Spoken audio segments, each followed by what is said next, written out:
Kiwi ये एक ऐसा फ्रूट है जो इंडिया का नेटिव नहीं है, जिसे किसी दूसरी कंट्री से ला करके हमारी कंट्री में इंट्रोड्यूस किया गया है और कुछ ही सालों में इसकी न्यूट्रिशनल क्वालिटी को देखते हुए इसने बहुत ज़्यादा पॉपुलैरिटी गेन कर ली है।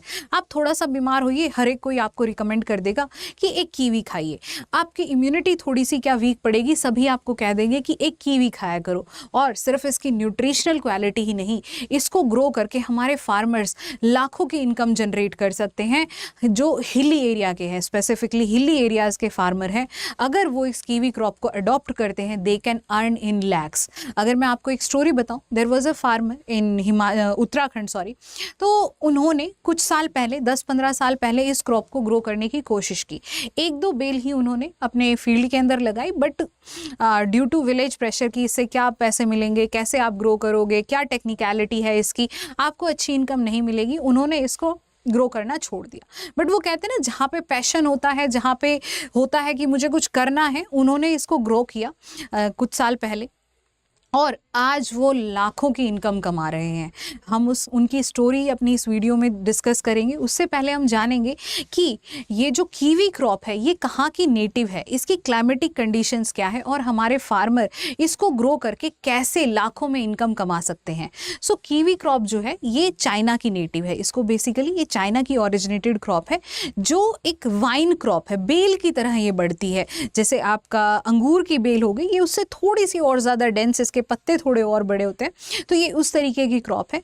इसकी न्यूट्रिशनल डिमांड बहुत ज़्यादा है, न्यूट्रिशनल क्वालिटी इसकी बहुत ज़्यादा है। इसमें बहुत ज़्यादा अमाउंट में आपके एंटीऑक्सीडेंट्स मिलते हैं, विटामिन सी मिलते हैं, जो कि इम्यूनिटी और आपकी हेल्थ के लिए बहुत ज़्यादा बेनिफिशियल है। और इन्हीं सब की वजह से कुछ सालों में ही इंडिया के अंदर इसने बहुत ज़्यादा पॉपुलैरिटी गेन कर ली है। पहले इसे एक रिच पीपल का फ्रूट कंसिडर किया जाता था। Nowadays most of the people are consuming your kiwi. ये हर जगह थोड़ी, पहले ये सुपर मार्केट्स में मिलता है, आजकल ये आपको रोड साइड स्टॉल्स पे भी मिल जाएगा। सो इसको कहाँ पर ग्रो किया जा सकता है? ये बेसिकली सूटेड है आपका जहाँ टेम्परेट और सब ट्रॉपिकल क्लाइमेट है, मतलब बहुत ज़्यादा गर्मी नहीं पड़े, यहाँ पे मॉडरेट टेम्परेचर हो एंड फ्रीजिंग फ्रॉस्ट भी यहाँ पर हो। तो ये जो क्रॉप है आपका, इसको चिलिंग आर चाहिए, इसको ठंड चाहिए, like around less than 5 degree Celsius इसको टेम्परेचर चाहिए फ्लावरिंग के लिए, कि जब फ्लावरिंग हो तब इतना टेम्परेचर आपका होना चाहिए। इसके लिए बेस्ट आइडियल जो टेम्परेचर है वो है 0 डिग्री सेल्सियस से 25 डिग्री सेल्सियस। ये थोड़ी फ्रॉस्ट सेंसिटिव है। जब इसके अंदर नई ग्रोथ आती है, लाइक आपके फ्लावरिंग शुरू हो रही है इसमें, या फिर आपकी नई पत्तियां आ रही हैं, नए फ्रूट्स लगे हैं, या जर्मिनेटिंग स्टेज में है ये, तो उस टाइम आपकी काफ़ी सेंसिटिव है फ्रॉस्ट से। अगर जर्मिनेशन के टाइम, न्यू लीव्स के टाइम, न्यू ग्रोथ के टाइम अगर फ्रॉस्टिंग हो जाए तो जो न्यू ग्रोथ है वो वहीं की वहीं डेड हो जाती है बिकॉज ऑफ फ्रीज डैमेज। और ये बेस्ट सूटेड क्रॉप है जिसको हाई एल्टीट्यूड रीजन्स में ग्रो किया जाता है। ये एक्चुअली ग्राउंड लेवल पे या सी लेवल पर हम इसको नहीं ग्रो कर सकते हैं। इसके लिए जो बेस्ट सूटेड एल्टीट्यूड है वो आपका 800 to 2000 मीटर, और जो हिमाचल प्रदेश है, उत्तराखंड है, वो आपको एल्टीट्यूड प्रोवाइड करता है 900 to 1100। उनका टेम्परेचर भी वहाँ पर आपका सब ट्रॉपिकल टेम्परेचर है आपका। ड्यूरिंग फ्लावरिंग के टाइम वहाँ पर फ्रॉस्टिंग भी है, फ्रीजिंग भी है, टेम्परेचर हर वक्त 0 से 25 डिग्री सेल्सियस ही मेंटेन रहता है। तो ये रीजन जो है बेस्ट सूटेड रीजन है आपका कीवी क्रॉप के लिए। और इसको जो रेनफॉल चाहिए वो है आपकी 100 से 200 सेंटीमीटर एनुअली, और वहाँ पर इतनी ही बारिश होती है आपकी। एंड यहाँ जो सॉइल टाइप है दैट शुड बी सैंडी लोम। तो आपको पता होगा ये हमारे एलुवियल प्लेन में आता है, और एलुवियल प्लेन में जो हिमाचल प्रदेश, उत्तराखंड, यहाँ की जो सॉइल है वो सैंडी लोम सॉइल है, यहाँ की लोमी सॉइल है थोड़ी सी। That again it gives a better condition for its growth. और यहाँ पे जो सॉइल की पीएच जो चाहिए, कीवी को एक थोड़ा एसिडिक एनवायरनमेंट चाहिए। इसको 5 से 5.5 पीएच की अगर सॉइल है तो ये बेस्ट ग्रो करती है यहाँ पे। और आपकी जो उत्तराखंड की सॉइल है, due to presence of your vegetation, अच्छी खासी वेजिटेशन होने की वजह यहाँ पर ऑर्गेनिक मैटर काफ़ी अच्छा है। और आप सभी को पता है कि ऑर्गेनिक मैटर जो है मेरा एसिडिक होता है नेचर में। अगर ऑर्गेनिक मैटर प्रेजेंट है, अच्छा खासा रेनफॉल है, आपका टेम्परेचर मॉडरेट है, तो यहाँ पर क्या है, एसिडिक पीएच आपकी होगी सॉइल की, जो इसके लिए बेस्ट सूटेड कंडीशन है। तो उत्तराखंड, हिमाचल प्रदेश, यहाँ ये जो रीजन है ये इंडिया में बेस्ट रीजन है to grow this kiwi crop. अब यहाँ पे देखते हैं कि इससे रिगार्डिंग उत्तराखंड गवर्नमेंट ने क्या न्यू पॉलिसी लेके आए हैं, और ये जो एक फार्मर है उन्होंने जब सबसे पहले इसको ग्रो करने के लिए इनिशिएट किया था कुछ साल पहले, जैसा कि मैंने आपको बताया था, उस टाइम पे बहुत ज़्यादा प्रॉफिट उन्होंने अर्न किया नहीं और उन्होंने इस क्रॉप को ग्रो करना छोड़ दिया। उसके बाद उन्होंने यूट्यूब वीडियोस की हेल्प से, ट्रेनिंग सेंटर्स की हेल्प से, गूगल पे रिसर्च कर करके इस क्रॉप के बारे में और जाना, काफ़ी उन्होंने रिसर्च की and at the last he was succeeded. उन्होंने कई सैपलिंग्स को इम्पोर्ट किया, बाहर से मंगाया, उन्होंने उत्तराखंड में इसे ग्रो किया और कुछ ही सालों में 2 से 3 सालों में वो 1 एकड़ से आपका 17 लाख रुपए की इनकम उन्होंने अर्न की है 1 एकड़ फार्म से। सो इसको देखते हुए जब आस पड़ोस के जो फार्मर्स थे, उनके फ्रेंड्स थे, उन्होंने भी इस कीवी कल्टीवेशन को अडॉप्ट किया and now these farmers are earning in lakh per एकड़। और इसी को देखते हुए, कीवी क्रॉप की ग्रोथ को देखते हुए उत्तराखंड गवर्नमेंट ने एक पॉलिसी निकाली है जहां पर वो इस कीवी कल्टीवेशन एरिया को 3500 हेक्टेयर इस तक इंक्रीज करना चाहते हैं। वो चाहते हैं कि उत्तराखंड में जो एरिया है उसमें 3500 हेक्टेयर तक हम कीवी को कल्टीवेट करें और अप्रॉक्सीमेटली हम 2031 तक कीवी का जो प्रोडक्शन है उसे 33,000 मैट्रिक टन तक बढ़ा सके। और इसी को बढ़ावा देने के लिए यहाँ की जो गवर्नमेंट है उन्होंने ये पॉलिसी निकाली है कि अगर आपके पास लैंड है 0.04 से 1 हेक्टेयर तक अगर लैंड है तो हम आपको कीवी के इनपुट्स के लिए लाइक सैपलिंग परचेज करनी है, फर्टिलाइज़र परचेज करना है, या उसके लिए जो भी इनपुट्स की ज़रूरत है, हम आपको 70% सब्सिडी देंगे। और अगर आपके पास 1 हेक्टेयर से ज़्यादा लैंड एरिया है तो उसके लिए हम आपको 50% सब्सिडी देंगे इनपुट कॉस्ट में, ताकि आप कीवी कल्टीवेशन को अडॉप्ट करें। सो अगर हम देखें कि उत्तराखंड में अभी मेरा कीवी कल्टीवेशन कितना है, तो मेरा जो कीवी कल्टीवेशन है उत्तराखंड में वो अभी अप्रॉक्सीमेटली 682 हेक्टेयर एरिया के अंदर किया जा रहा है और इसका जो प्रोडक्शन है वो है आपका 381 मैट्रिक टन। अभी इतनी ग्रोथ कीवी ने उत्तराखंड के अंदर पकड़ ली है। ओके, सो इसकी अगर मैं कल्टीवेशन करूं तो मेरा कॉस्ट कितना पड़ेगा। अब कीवी के आप कल्टीवेशन कर रहे हो तो आपको सैपलिंग चाहिए अच्छी क्वालिटी की, आपको लैंड चाहिए, आपको कल्टीवेशन करने के लिए मशीनरीज चाहिए, इरिगेशन सिस्टम चाहिए। तो इन सब का जो कॉस्ट है 1 एकड़ पड़ता है 12 लाख के करीब। ठीक है, अगर आप 1 एकड़ में ये ग्रो करना चाहते हैं तो ये फ्रूट लगने तक के टाइम के लिए from the day of planting sapling से लेकर के फ्रूट लगने तक के टाइम में आपको पड़ता है 12 लाख रुपए तक का कॉस्ट पर एकड़। और जो 1 एकड़ लैंड है उसके अंदर आप 70 वाइन लगा सकते हैं, 70 कीवी के पेड़ लगा सकते हैं, बिकॉज 1 से 2 पेड़ के बीच में आपका 4 से 5 फुट का डिस्टेंस होना ज़रूरी है यहाँ पे। और ये जो एक पेड़ है, एक कीवी का ट्री जो है अप्रॉक्सीमेटली आपको 100 kg का प्रोडक्शन दे सकता है अगर उसके अंदर बेस्ट क्वालिटीज़ को फॉलो किया गया, बेस्ट कल्टीवेशन प्रैक्टिसेस को फॉलो किया गया। मिनिमम एक प्लांट आपको 50 kg प्रोडक्शन देगा और मैक्सिमम आपका 100 और 110 के करीब वो एक प्लांट आपका इतना प्रोडक्शन देता है।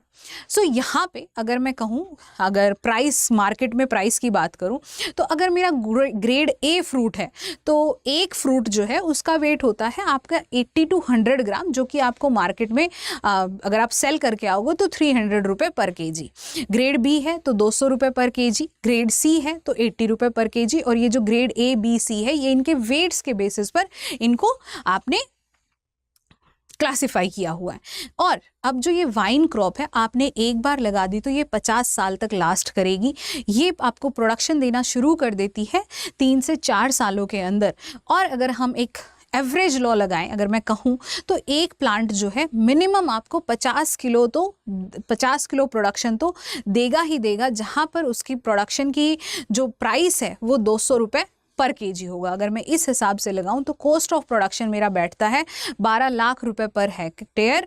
और अगर आप इसको सेल करेंगे तो आपको जो 1 हेक्टेयर में इनकम होगी वो होगी अप्रॉक्सीमेटली 17 लाख पर एकड़। सो these are the benefits by which this is the income that farmer can generate. इतना वो जनरेट कर सकते हैं कि 12 लाख मेरा इनपुट कॉस्ट है, 17 लाख मुझे यहाँ से मिल जाएगा, तो आपका 6 से आपका 5 लाख के करीब आपको बेनिफिट मिल जाएगा। और ये बेनिफिट तब है जब मिनिमम प्रोडक्शन मिल रहा है।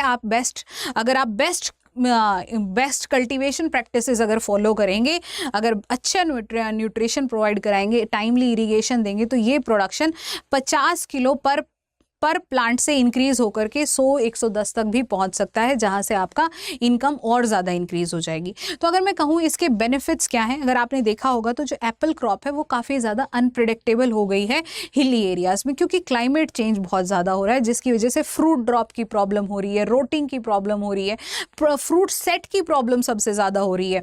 तो इन सब की वजह से जो एप्पल ग्रोअर फार्मर है उनको बहुत ज़्यादा बेनिफिट हो नहीं रहा है। और दूसरी बात, एप्पल ग्रोअर फार्मर 1 हेक्टेयर से आपका 14 लाख रुपए तक जनरेट करता है। यहाँ पे वही आपको मिनिमम जो है यहाँ से मिलेगा 17 लाख रुपए। और ये जो है हमारे डाइवर्सिफिकेशन में बहुत हेल्प करेगा एप्पल से कीवी की तरफ, क्योंकि जो डोमिनेटेड फ्रूट क्रॉप है इन हिली एरिया की वो है एप्पल। तो इसके थ्रू, जिसकी वजह से हमारे जो हमारी लैंड है, एक सिंगल क्रॉप आप बार बार ग्रो करते जाइए, उसकी वजह से हमारी लैंड को बहुत ज़्यादा इम्पैक्ट पड़ता है। पेस्ट अटैक हो गया, आपका सॉइल डैमेज हो गया, न्यूट्रिशनल रिडक्शन हो गया सॉइल का, तो ये बहुत सारे नेगेटिव्स ऑफर करता है मोनोक्रॉपिंग। तो अगर हम कीवी को लेकर के हमारे हॉर्टी को डाइवर्सिफाई करें, तो एक तो ये हमारे हॉर्टिकल्चर सेक्टर का डेवलपमेंट होगा, दूसरा ये हमारे क्रॉप रिसोर्सेज को डाइवर्सिफाई करेगा, और हमारी जो सॉइल है उसकी एनरिचमेंट और फर्टिलाइजर एनहेंसमेंट होगी, और आपका जो मोनोक्रॉपिंग की वजह से जो नुकसान हुए हैं बायोडाइवर्सिटी को, like paste attack, same paste और डिजीज अटैक, उनके अंदर भी काफ़ी ज़्यादा रिडक्शन होगी। और यहाँ पे हमारे फार्मर्स की, हिली एरियाज़ में जो फार्मर हैं उनकी इनकम काफ़ी ज़्यादा इंक्रीज होगी, बिकॉज हम पहले रिलाई करते थे इंपोर्टेड कीवी पे, हम बाहर से मंगाते थे डिमांड को देखते हुए, बट डिमांड जैसे जैसे राइज हो रही है, तो हमारे फार्मर्स के पास एक बहुत ही सुनहरा मौका है इस टाइम पे इनकम जनरेट करने का, और इसके प्रोडक्शन को बढ़ा करके वो अपने प्रोडक्ट्स को इंपोर्ट्स भी कर सकते हैं, और दे can earn good amount of money. और यहाँ पर अगर मैं कीवी को ग्रो करूँ, तो सिर्फ कीवी को ही नहीं, जैसे ये एक वाइन क्रॉप है, तो इसके लिए मैंने आपको बताया कि 4 से 5 फुट एरिया आपको 2 क्रॉप के बीच में मेंटेन करना पड़ेगा। वो एरिया जो है मेरा वेस्टेड है अब, बट ऐसा नहीं है, मैं कीवी के साथ इंटर कल्टीवेशन भी प्रैक्टिस कर सकती हूँ। मैं पिछले कुछ रिसर्च में देखा गया है कि अगर हम कीवी को टर्मरिक या जिंजर के साथ इंटर कल्टीवेट करते हैं, तो इनका प्रोडक्शन बहुत ज़्यादा इंक्रीज हुआ है without impacting on each other, किसी एक दूसरे के ऊपर नेगेटिवली ना इम्पैक्ट करके एक दूसरे का प्रोडक्शन यहाँ बहुत ज़्यादा बढ़ा है, जिंजर का भी, टर्मरिक का भी और कीवी का भी। तो इसको इंटर कल्टीवेट करके मैं डबल ट्रिपल बेनिफिट यहाँ से कमा सकते हैं मेरे फार्मर्स, कि एक तो बेनिफिट हो गया कीवी क्रॉप से, दूसरा जिंजर और टर्मरिक से। So these are the benefit, but yes there are some issues, कुछ इश्यूज है। लाइक सबसे बड़ा इशू जो है वो लैक ऑफ एफपीओ ना होने की वजह से आपके फार्मर्स जो हैं वो मार्केट में एक अच्छा प्राइस फेच नहीं कर पाते। एफपीओ क्या है? एक ये कॉपरेटिव है, मैं कहूँगी, जो सेम गोल्स जिन लोगों के होते हैं, this is that cooperative organisation, ये ग्रुप ऑफ पीपल होता है जो सेम मोटो के लिए काम करते हैं, जिनका सेम एम होता है। तो FPO is type of a cooperative. तो यहाँ पे अगर एफपीओ होती यहाँ पे, तो they can bargain a good price in the market, वो मार्केट में एक अच्छा प्राइस फेच कर सकते हैं, जो यहाँ पर लैक हो रहा है। तो देयर इज अ नीड कि हमें एक एफपीओ क्रिएट करनी चाहिए which works in your kiwi, या कीवी फार्मर्स के साथ एंगेज होकर के काम करे, या जिन एरिया में कीवी प्रोडक्शन जहाँ बहुत ज़्यादा है वहाँ पे हमें एफपीओ को बनाने के लिए काम करना चाहिए। दूसरा, जो हमारे पास कीवी के लिए प्रॉपर स्किल्स नहीं है, इसकी हार्वेस्टिंग के लिए या पैकेजिंग के लिए, या फिर इसके जो हार्वेस्टिंग और पैकेजिंग का जो मटेरियल है ये बहुत कॉस्टली पड़ता है और टाइम टेकिंग है। तो हमें वो स्किल ट्रेनिंग सेंटर्स, आपका KVK की हेल्प लेकर के, आपका ICR इंस्टीट्यूशंस की हेल्प लेकर, एक्सटेंशन एजुकेशन की हेल्प लेकर के हमें इन स्किल को एनहेंस करना चाहिए हमारे फार्मर्स में। और दूसरी बात ये, आपका हिली एरियाज़ में बहुत ज़्यादा ग्रो किया जाता है, तो यहाँ पर ट्रांसपोर्टेशन का काफ़ी ज़्यादा इशू है। तो ट्रांसपोर्टेशन का इशू होने की वजह से फार्मर इसको जल्दी से हार्वेस्ट करके मार्केट तक सेल नहीं कर सकते, और वो ट्रांसपोर्टेशन में काफ़ी ज़्यादा टाइम लग जाता है। And if the product is not harvested at time, अगर उसको ढंग से हार्वेस्ट नहीं किया, उसमें ब्रूजेस लग गए हैं, तो इसमें पोस्ट हार्वेस्ट लॉसेस हो सकते हैं। और यहाँ पर एक थोड़ी सी है कि इरिगेशन फैसिलिटी जो हमारे हिली एरियाज़ में लैक करती है।